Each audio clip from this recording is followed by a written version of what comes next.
شوہر کی اطاعت کن چیزوں میں ضروری ہے؟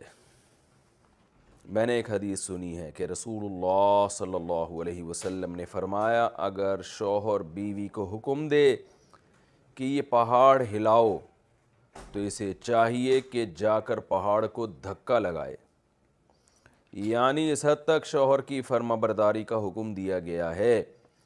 میرا یہ سوال ہے کہ اسلام میں جو چیزیں حرام قرار دی گئی ہیں، اگر اس میں شوہر عورت کو حکم دے اور عورت اس کا حکم نہ مانے، اسی طرح اسلام نے کوئی چیز جائز قرار دی ہے جیسے کھانا پینا یا سونا یا جاگنا یا رشتہ داروں سے ملنا، اگر شوہر ان چیزوں میں سے کسی کے بارے میں حکم دے کہ آپ والدین کے پاس نہ جاؤ یا میری مرضی سے سو اور جاگو بغیر کسی وجہ کے، تو ان چیزوں کے بارے میں کیا حکم ہے؟ یہ جو آپ نے حدیث بیان کی ہے نا کہ پہاڑ کو حکم دے کے ہلاؤ، تو میرے علم میں ایسی کوئی روایت نہیں ہے، کوئی ایسی حدیث نہیں ہے۔ باقی یہ کہ شوہر بیوی پر لازم ہے کہ شوہر کی اطاعت کرے۔ اطاعت ناجائز باتوں میں نہیں ہوگی، پہلے تو یہ سمجھ لیں۔ شوہر کہتا ہے پردہ نہیں کرو تو پھر بیوی پر لازم نہیں ہے کہ وہ پردہ نہ کرے، بلکہ اس پر لازم ہے کہ وہ پردہ کرے۔ باقی جائز چیزوں میں شوہر کی اطاعت، ان جائز چیزوں میں جن میں اگر اطاعت نہ کی جائے تو شوہر کے جو بنیادی حقوق ہیں ان حقوق میں کمی واقع ہو رہی ہو، تو پھر شوہر کی اطاعت ان چیزوں میں واجب ہوگی۔ خامخواہی کی شوہر اگر کوئی بات کا حکم دیتا ہے جس کا نہ سر نہ پاؤں بلا وجہ، تو پھر اس میں عورت پر شوہر کی اطاعت واجب نہیں ہے۔ اس کی مثال ایسے ہے جیسے حدیث میں آتا ہے کہ عورت نفلی روزہ رکھے شوہر کی مرضی سے۔ وجہ کیا ہے؟ بھئی ہو سکتا ہے شوہر دن میں زوجہ کے قریب جانا چاہتا ہو، شوہر کی خواہش ہو کہ میں زوجہ سے ہم بستری کروں گا، لیکن روزے کی وجہ سے وہ نہ کر پائے، تو شوہر کا اس میں ایک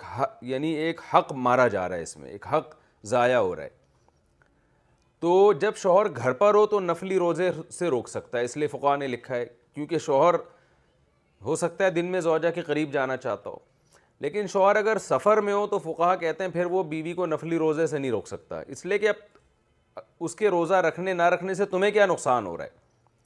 تو اس سے ایک اصولی بات سامنے آتی ہے کہ خامخواہ کی پابندیاں جن میں شوہر کا کوئی نقصان نہیں ہے تو بیوی پر لازم نہیں ان پابندیوں کو فالو کرے۔ وہ پابندیاں کہ جن کو فالو نہ کرنے سے شوہر کا نقصان ہو رہا ہے، کوئی حق مارا جا رہا ہے اس کا، تو پھر ان پابندیوں پر وہ لازم ہے کہ مثال کے طور پر عورت نفلی روزے رکھ رہی ہے اتنی زیادہ کہ وہ کمزور ہو رہی ہے، بچے نہیں پال پا رہی صحیح طرح سے، اس میں شوہر کا نقصان ہے، بھائی اس کے بچے ہیں، آپ اس کی کیئر نہیں کر رہی ہو، تو پھر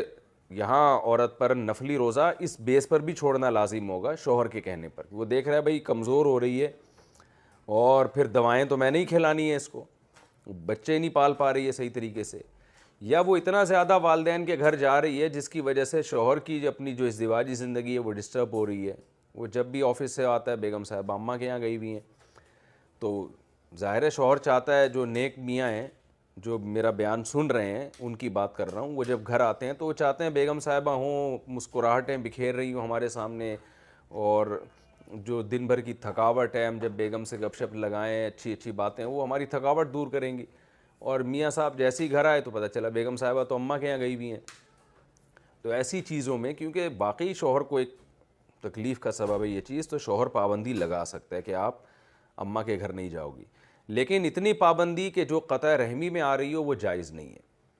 کیا مطلب کبھی بھی نہ جانے دے؟ یہ غلط ہے۔ تو اس کی فقہاء پھر مدت بیان کرتے ہیں کہ کم سے کم یعنی ہفتے میں ایک مرتبہ یا مہینے میں ایک مرتبہ، وہ ہر جگہ کا عرف کے لحاظ سے اس کی مقدار مختلف ہے کہ عورت پھر اپنے ماں باپ کے گھر جا سکتی ہے، اگر شوہر روکے گا بھی تو عورت پر اس کی اطاعت لازم نہیں ہے، کیونکہ ماں باپ سے ملنا بھی عورت کے لیے ضروری ہے، لیکن اس کی ایک حد ہے۔ تو یہ جو اصول اور ضابطے کی باتیں میں آپ کے سامنے پیش کر رہا ہوں نا، اصولی بات یہ کہ گھر ان قوانین سے چلتا نہیں ہے، ان میاں بیوی کا جو رشتہ ہے نا وہ ان اصول اور ضابطوں سے نہیں چلتا، وہ آپس کی انڈرسٹینڈنگ سے چلتا ہے۔ تو جہاں اختلافات ہوں گے وہاں تو قانون کو حکم بنایا جائے گا. جہاں میاں بیوی میں اختلافات ہو رہے ہیں وہاں تو پھر یہی فیصلہ کیا جائے گا کہ قانون کی روشنی میں کون صحیح ہے کون غلط ہے. لیکن اصولی طور پر اگر گھر کوئی چلانا چاہتا ہے تو مرد کو چاہیے وہ اپنا ظرف بڑا رکھے. بھائی اپنے اماں کے گھر ہی جا رہی ہے نا, ہاں یہ نہیں کہ روز ہی جانا شروع ہو جائے تو چلو یار ہفتے میں ہر ہفتے میں ایک کے بجائے 2 دن چلی جاتی ہے, تو مرد تھوڑا سا ظرف بڑا رکھ لے, اور عورت بھی تھوڑا سا اپنے میاں کا خیال کر لے کہ بھئی اس کو بار بار جانا پسند نہیں ہے, تو میرا کتنا اچھا میاں اللہ نے مجھے دے دیا جو ہر وقت چاہتا ہے کہ میں اس کے پاس بیٹھی رہوں. ایسے میاں تو مارکیٹ میں آج کل میں کہتا ہوں کہ ریٹیل پہ بھی نہیں مل رہے, ہول سیل تو دور کی بات ہے. تو وہ یہ سوچ کے